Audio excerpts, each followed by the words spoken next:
तो हम पढ़ रहे थे क्लास 12 फिजिक्स, आपको अच्छे से पता है। हम चैप्टर चल रहा है हमारा इलेक्ट्रोमैग्नेटिक इंडक्शन। तो इलेक्ट्रोमैग्नेटिक इंडक्शन मैंने यहाँ पे लिखा भी है, देखो इलेक्ट्रोमैग्नेटिक इंडक्शन है ना। तो इलेक्ट्रोमैग्नेटिक इंडक्शन वाला हम चैप्टर पढ़ रहे हैं क्लास 12 फिजिक्स का। उससे रिलेटेड आपको पता है मैंने फैराडे का एक्सपेरिमेंट समझा दिया आपको, इलेक्ट्रोमैग्नेटिक इंडक्शन समझा दिया है। और मैंने क्या बताया आपको, फैराडे के जो दोनों लॉ हैं वो समझ लिए हमने, कंजर्वेशन ऑफ एनर्जी या फिर लेंज लॉ को भी आप समझ चुके हैं। अब मैंने आपको पहले ही बोला है कि जब भी आप कोई चैप्टर पढ़ते हैं, कोई भी टॉपिक पढ़ते हैं, तो सबसे पहले आप उस चैप्टर का इंट्रो पढ़ा करो। इंट्रो अगर आप पढ़ोगे तो आपको चैप्टर बहुत इजीली समझ में आ जाएगा, चाहे उसके बीच का कोई भी टॉपिक हो भी, है ना। तो उसकी अंडरस्टैंडिंग आपकी बेटर हो जाएगी। तो आज का हमारा जो नया टॉपिक है उसको स्टार्ट करते हैं हम। Explanation of the electromagnetic induction in term of Lorentz force, proof of Faraday's law. बहुत इंपॉर्टेंट ये डेरिवेशन आपके लिए होने वाला है। देखो हम क्या पढ़ रहे हैं, explanation of the electromagnetic induction. Electromagnetic induction का हम एक्सप्लेनेशन पढ़ते हैं in terms of Lorentz force, या फिर ये प्रूफ्स ऑफ फैराडे लॉ है, या फिर इसको एक चीज और बोल सकते हैं इस डेरिवेशन को। इस डेरिवेशन का नाम है मोशनल ईएमएफ। क्या नाम है इसका? Motional EMF. तो मोशनल ईएमएफ हमें समझना है कि मोशनल ईएमएफ क्या होता है। मोशनल का मतलब हो गया मोशन के कारण जनरेट होने वाला ईएमएफ। तो हम इलेक्ट्रोमैग्नेटिक इंडक्शन तो पहले ही समझ चुके हैं। इलेक्ट्रोमैग्नेटिक इंडक्शन में क्या होता है कि मोशन ही होता है। जब मैग्नेट और कॉइल के बीच में मोशन होता है तो कॉइल में एक ईएमएफ जनरेट हो जाती है। अब मोशन के कारण ये ईएमएफ जनरेट हो रही, इसलिए इसको हम मोशनल ईएमएफ कहते हैं। और मोशनल ईएमएफ के लिए हम छोटा सा फॉर्मूला यहाँ पे कैलकुलेट करेंगे, तो उसको समझ लेते हैं। Consider a you type conductor in which uniform magnetic field acting normally downwards. हमने एक यू टाइप कंडक्टर यहाँ पे कंसीडर करना है, और वो जो कंडक्टर होगा उसमें क्या है, एक यूनिफॉर्म मैग्नेटिक फील्ड हमने अप्लाई कर रखा जो एक्टिंग डाउनवर्ड्स है, या फिर ऐसा बोल सकते हो into the plane of paper. At which P Q rod is moving right with velocity B. और जो हमारे पास यू टाइप का कंडक्टर है ना, उस यू टाइप के कंडक्टर के ऊपर हमने क्या रखा है, एक पी क्यू रॉड रखी है। देखो क्या क्या है यहाँ पे। देखो पहले आपको फिगर समझा देता हूँ मैं, फिगर समझ में आएगा तो आपको ये डेरिवेशन भी समझ में आ जाएगी। ये मैंने यहाँ पे फिगर बना दिया। तो फिगर का क्या करना है, आपको इस फिगर को समझना है और इस फिगर का आप स्क्रीनशॉट लेना, फिर इस फिगर को बनाना है इस डेरिवेशन के साथ, तभी आपको डेरिवेशन समझ में आएगी, वरना डेरिवेशन समझ में आने वाली नहीं है। तो हमारे पास क्या, देखो के एल एम एन हमारे पास एक यहाँ पे यू यू टाइप का क्या है कंडक्टर है, उसके ऊपर हमने एक पी क्यू रॉड रखी है। और इस पी क्यू रॉड को मैंने क्या बोला आपको, इस राइट साइड को चलाना है। तो राइट साइड को चलाने के लिए सीधी सी बात है, इस पर एक फोर्स लगाना पड़ेगा ना। तो राइट साइड को चलाना है हमें, इसको किसको, पी क्यू रॉड को। तो ठीक हो गई बात। तो ये हमारे पास फिगर है, इस फिगर को ध्यान से देख लो। के एल एम एन हमारे पास यू टाइप है, और ये पी क्यू एक रॉड है। और यहाँ पे क्या हो गया, हमने इसको थोड़ा सा डिस्प्लेसमेंट भी करा है, बाद में डेल्टा एक्स आर एस तक इसको पहुंचा दी। ठीक है, जो अब यहाँ पे पी क्यू रॉड है, इसको राइट साइड में चलाया जा रहा है वी वेलोसिटी से, इतना आपको समझना है फिलहाल। और मैंने बोला जो यूनिफॉर्म मैग्नेटिक फील्ड में यहाँ पे मैंने क्रॉस के निशान से दिखा रखा है, ये acting downwards into the plane of paper.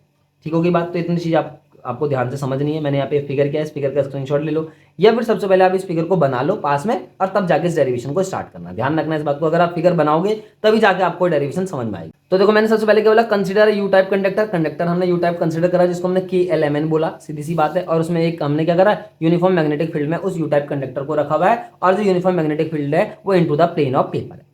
At which P Q rod is moving right with the velocity V. और क्या है, एक पी क्यू रॉड है जो उस पर राइट की तरफ को चलाई जा रही है वेलोसिटी वी से, और पी क्यू के लेंथ आपको एल कंसीडर करना है। Therefore each electron of P Q experience a force down towards Q. देखो इसने यहाँ पे क्या बोला कि जो हमारे पास पी क्यू है ना, पी क्यू को हम चला तो रहे हैं, पी क्यू को हम कहाँ को चला रहे हैं, राइट साइड को चला रहे हैं मैग्नेटिक फील्ड में। तो सीधी सी बात है, जब मैग्नेटिक फील्ड में कोई चार्ज पार्टिकल मूवमेंट करता है तो उस पर क्या करता है, एक फोर्स अप्लाई होता है जिसको हम F M equal to Q V B, अगर आपको याद होगा कि एक चार्ज पार्टिकल पे लगने वाला जो फोर्स है, अगर एक चार्ज पार्टिकल क्या कर रहा है, मैग्नेटिक फील्ड में बी में, यूनिफॉर्म मैग्नेटिक फील्ड बी में मूवमेंट कर रहा है, एक चार्ज पार्टिकल क्यू है, वो magnetic field B, uniform magnetic field B में वी वेलोसिटी से मूवमेंट कर रहा है, तो उस पर लगने वाला टोटल फोर्स इतना होता है। तो आपको पता है वो पी क्यू रॉड है, उसमें इलेक्ट्रॉन तो है ही, तो इलेक्ट्रॉन चार्ज पार्टिकल तो है ही, इसलिए क्या बोल रहा है, therefore each electron of the P Q, मतलब each charge of the P Q experience of force. और इलेक्ट्रॉन है तो इलेक्ट्रॉन पे फोर्स लगता है डाउनवर्ड्स। ठीक है, डाउनवर्ड्स मतलब जो आपके पास पी क्यू रॉड थी ना, उसमें क्यू वाला पॉइंट नीचे की तरफ को लिया था हमने, देखो इस तरीके से, देखो है ना। तो आप मैंने बोला पी क्यू रॉड है, अब पी क्यू रॉड को हम राइट साइड चला रहे हैं। अब पी क्यू रॉड क्या कर रही है, मूवमेंट कर रही है मैग्नेटिक फील्ड में, तो उसमें उसके अंदर जो है चार्ज पार्टिकल है उन पर एक फोर्स लगेगा, क्योंकि अगर कोई चार्ज पार्टिकल मैग्नेटिक फील्ड में मूवमेंट करता है तो उस पर कोई ना कोई फोर्स तो लगता ही लगता ही। ठीक है, तो यहाँ पे जो इलेक्ट्रॉन है, इस पी क्यू रॉड में जो प्रेजेंट इलेक्ट्रॉन है उस पर एक फोर्स लगेगा, और इलेक्ट्रॉन पे फोर्स लगेगा और ठीक इस तरीके को नीचे की तरफ को पी क्यू की क्या, पी से लेकर क्यू की ओर को लगेगा। यानी कि देखो जब इलेक्ट्रॉन पे फोर्स, देखो अच्छे समझ लो, जब इलेक्ट्रॉन जो इसके अंदर है उस पर फोर्स क्यू की तरफ को लग रहा है, इसका मतलब सारे इलेक्ट्रॉन क्या होंगे, पी से क्यू की तरफ को आ जाएंगे। ठीक है, तो पी से क्यू की तरफ को सारे इलेक्ट्रॉन आ जाएंगे। तो इसको आगे और देखते हैं। तो देखो फिर से समझ लो, therefore each electron of P Q experience a force towards Q, Q की तरफ को एक फोर्स लगेगा डाउनवर्ड्स नीचे की तरफ को। Therefore they moves through the path Q to M to L to P to Q. देखो अगर आपने फिगर बनाया होगा तो आपको आसानी समझ में आएगा, जो वहाँ पे इलेक्ट्रॉन इलेक्ट्रॉन कहाँ से कहाँ को मूवमेंट करेंगे, क्यू से लेके एम पे जाएंगे, एम से लेके एल पे, एल से जाएंगे पी पे, फिर पी से फिर क्यू पे वापस आ जाएंगे, यानी कि वो क्लोज पाथ में मूवमेंट करेंगे। देखो है ना, सीधी सी बात है। अब चाहे अब इसको देख लो, मैंने क्या बोला, इलेक्ट्रॉन पे क्या कर रहा है, चार्ज फोर्स लग रहा है इस तरफ को, तो इलेक्ट्रॉन यहाँ पे इधर को मूवमेंट करेंगे और उनको एक क्लोज पाथ मिल गया। देखो ये मिल गया क्लोज पाथ इलेक्ट्रॉन का मूवमेंट करने के लिए। तो इलेक्ट्रॉन क्या करेंगे, क्यू से लेके एम पे जाएंगे, एम से लेके एल पे जाएंगे, एल से लेके पी पे जाएंगे, फिर क्यू पे वापस आ जाएंगे, क्योंकि वो क्लोज पाथ में क्या करेंगे, मूवमेंट करेंगे। ओपन पाथ में तो मूवमेंट कर नहीं सकते, क्योंकि चार्ज पार्टिकल को क्या करना है, मूवमेंट करने के लिए क्लोज पाथ तो चाहिए। सीधी सी बात है। तो चार्ज पार्टिकल क्या करेगा, इलेक्ट्रॉन यहाँ से लेकर क्यू से लेकर एम पे जाएगा, एम से लेकर एल पे, एल से लेकर पी पे जाएगा, फिर वापस क्यू पे आ जाएगा। इस तरीके से इलेक्ट्रॉन क्या करते रहेंगे, मूवमेंट करते रहेंगे। और इलेक्ट्रॉन अगर इस डायरेक्शन ऐसे मूवमेंट कर रहे हैं, देखो इलेक्ट्रॉन का जो डायरेक्शन है मैंने क्या बोला, क्यू से लेके एम है, एम से लेके एल है, एल से लेके पी है, पी से लेके फिर क्यू पे आ गया इलेक्ट्रॉन, है ना।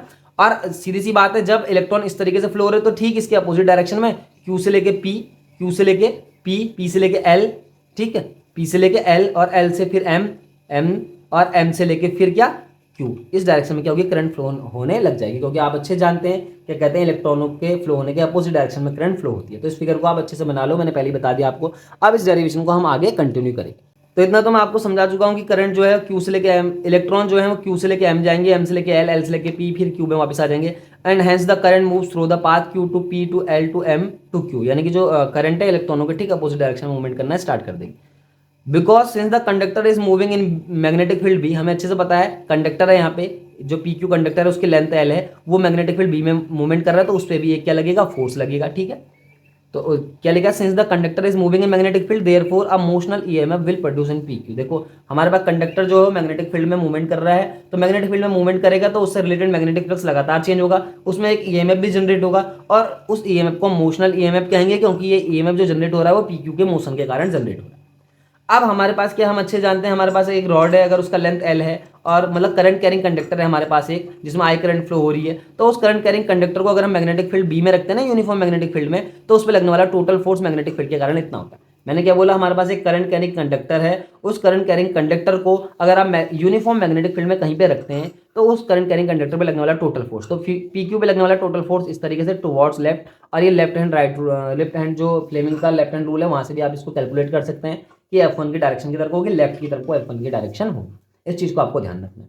अब F1 लेफ्ट की तरफ को है, लेकिन हम क्या कर रहे हैं, जो हमारे पास PQ जो हमारे पास कंडक्टर है उसको हम किस तरफ चला रहे हैं, राइट की तरफ को चला रहे हैं, तो फोर्स तो लग रहा है लेफ्ट की तरफ को मैग्नेटिक फील्ड के कारण।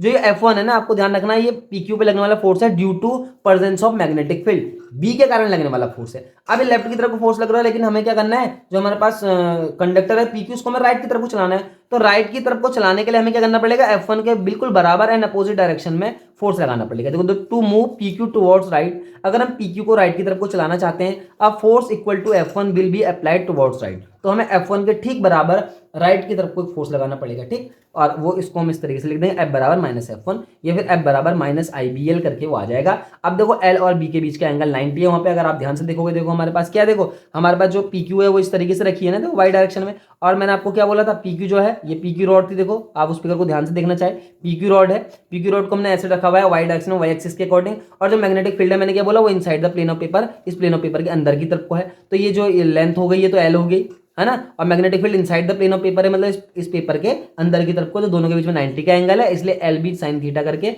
एल क्रॉस भी क्या होगा, एल बी साइन थीटा, और वो थीटा 90 है यहाँ पे, इसलिए इस तरीके से फॉर्मूला निकल के आ गया। तो फोर्स ऑन द क्या है, ये force on the PQ rod, तो फोर्स निकल गया, उस पर फोर्स निकल गया। तो अब देखो हम क्या कर रहे हैं, फोर्स लगा रहे हैं राइट की तरफ को, तो मूवमेंट भी करेगा कुछ राइट की तरफ को PQ रॉड। तो मान लो थोड़ी देर बाद डेल्टा टी टाइम लेके PQ reaches at RS, PQ क्या होगा, थोड़ी देर में RS पे पहुंच जाएगा, जब हम उस पे राइट की तरफ को फोर्स लगाएंगे। अब मान लो वो डेल्टा टी टाइम लेता है RS पोजीशन पे पहुंचने में, और डेल्टा एक्स डिस्टेंस वो कवर कर लेता है वहां तक पहुंचने में। तो इस केस में वर्क इक्वल टू क्या होगा, फोर्स इंटू डिस्प्लेसमेंट, सीधी सी बात है। तो फोर्स की वैल्यू यहां से उठा के रख दो, सिंपल सिंपल।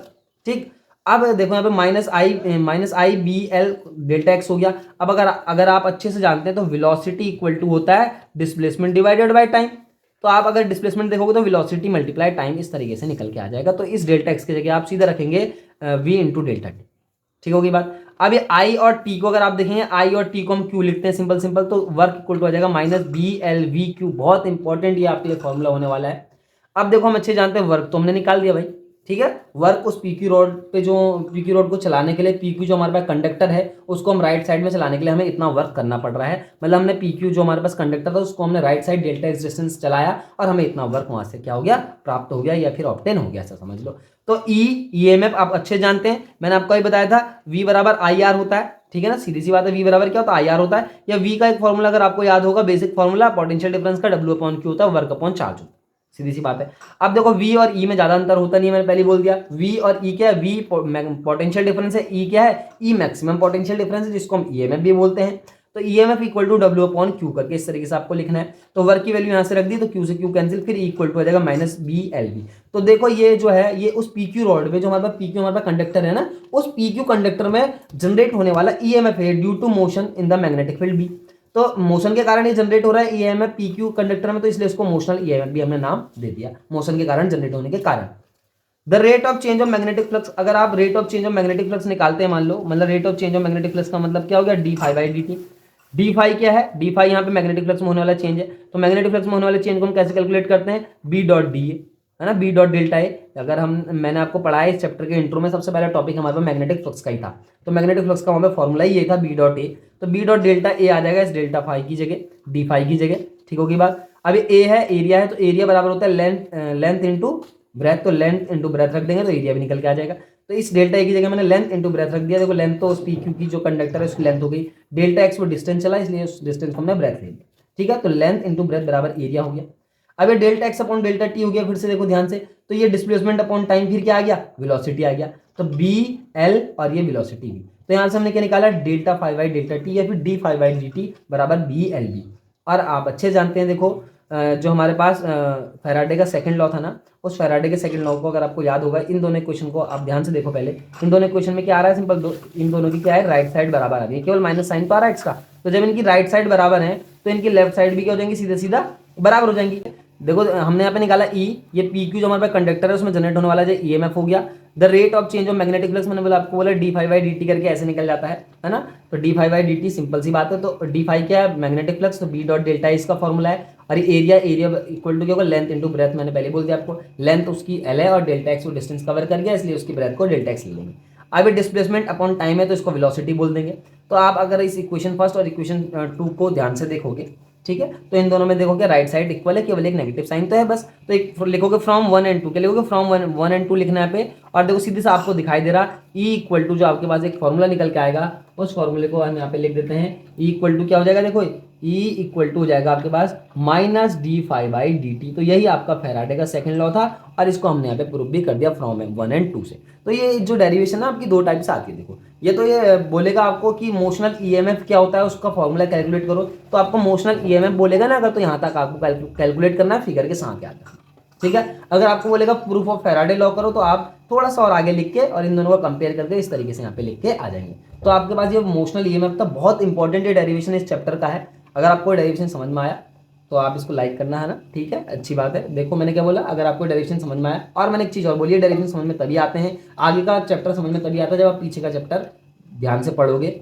मैंने हमेशा बोला जब भी कोई चैप्टर पढ़ोगे तो पहले उसका इंट्रोडक्शन जरूर पढ़ना, तभी वो चैप्टर आपको समझ में आएगा।